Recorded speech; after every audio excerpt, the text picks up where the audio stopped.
Hi all, welcome to football arena. ഇന്ന് copa do ബ്രസീലിൽ നടന്ന മത്സരത്തിൽ സാന്റോസ് സമനില വഴങ്ങുകയാണ് ചെയ്തിട്ടുള്ളത്. കോറിറ്റിബയോട് ഒരൊറ്റ ഗോൾ പോലും നേടാൻ സാന്റോസിന് കഴിഞ്ഞില്ല. ഗോൾ രഹിത സമനിലയാണ് വഴങ്ങിയിട്ടുള്ളത്. നെയ്മർ ജൂനിയർ ഈ മത്സരത്തിൽ കളിച്ചിട്ടുണ്ട്. നല്ല രൂപത്തിലുള്ള പ്രകടനമാണ് അദ്ദേഹം നടത്തിയിട്ടുള്ളത്. മുഴുവൻ സമയവും കളിച്ച നെയ്മർ ജൂനിയർ ഒരു ചാൻസ് ക്രിയേറ്റ് ചെയ്തു. 3 കീ പാസുകൾ, 6 ഷോട്ടുകൾ, 8 ഡുവലുകൾ വോൺ ചെയ്തു. അതുപോലെ തന്നെ 7 ഫൗളുകൾ നെയ്മർക്ക് നേരിടേണ്ടി വന്നു. 6 തവണയാണ് ബോൾ നെയ്മർ ജൂനിയർ റിക്കവർ ചെയ്തത്. സോഫ സ്കോറിന്റെ റേറ്റിംഗ് വരുന്നത് 7.4 ആണ്. അങ്ങനെ നല്ല രൂപത്തിൽ നെയ്മർ കളിച്ചിട്ടുണ്ട്. പക്ഷെ സാന്റോസിന്റെ പ്രകടനം ഇപ്പോഴും മോശമാണ് എന്നുള്ളത് പറയാതിരിക്കാൻ വയ്യ. വിജയിക്കാൻ അവർ നന്നായി ബുദ്ധിമുട്ടുന്നു എന്നുള്ളത് ഒരു വസ്തുതയാണ്. ഏതായാലും നെയ്മർ ജൂനിയർ അവസാനത്തെ 4 മത്സരങ്ങളിലും മുഴുവൻ സമയവും കളിച്ചിട്ടുണ്ട്.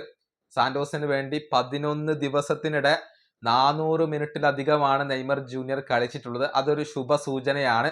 ഫിസിക്കലി നെയ്മർ ജൂനിയർ ഓക്കെയാണ് എന്നുള്ളതിന്റെ ഒരു ശുഭ സൂചനയാണ് അത്. നെയ്മർ ഇപ്പോൾ ശാരീരികമായി ഫിറ്റ്നസ് ഒക്കെ കൈവരിച്ചു കഴിഞ്ഞിട്ടുണ്ട്. തുടർച്ചയായി മത്സരങ്ങൾ കളിക്കാൻ അദ്ദേഹത്തിന് കഴിയുന്നു.